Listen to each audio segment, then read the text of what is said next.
Кайырлы күн достар. Бүгін сіздерге өте дәмді япон салатының рецебімен бөлісетін боламын. YouTube каналыма тіркеліп, ұнаса пікір қалдырып, видеомды қолдап жіберіңіздер. Енді салат жасауға кірісеміз. Етті осылай жұқа ұзынша етіп турап аламыз. Тұз, бұрыш сеуіп, соя тұздығын қосып, араластырып, маринадқа 30-40 минутқа қалдырамыз.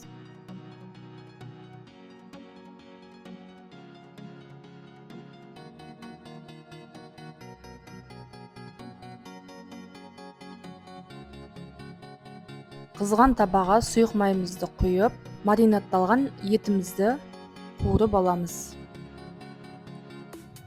Етті қызартып қуырып алғаннан кейін қақпағын жауып, ет жұмсарғанша өз буына пісіреміз. Оттың асты қақпағын жапқаннан кейін жай болу керек. Енді көкөністерімізді тураймыз. Қиярды осындай ұзынша етіп турап шығамыз. Жегенге ыңғайлы етіп тураймыз. Қиярды ыдысымызға салып, тұз сеуіп, жарты сағатқа қалдырамыз. Жарты сағаттан соң қиярдың суы шығады, төгіп тастаймыз. Светофор бұрышын немесе тәтті қызыл бұрышты осылай жегенге ыңғайлы жіңішке ұзынша етіп турап шығамыз. Аскөк тураймыз. Петрушка немесе кинза турасаңыздар да болады.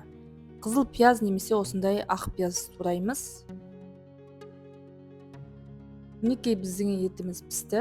Қиярдың суын төгіп тастап, ыдысымызға ет, қиярымызды, тәтті бұрыш, аскөк пиязымызды салып, оның үстіне сарымсақты ұсақтап қосып, соя тұздығын, паприка, татымына қарай тұз, аздап қана уксус қосамыз. Отқа қыздырып алған, қызып тұрған сұйық майды үстіне құйып шығамыз.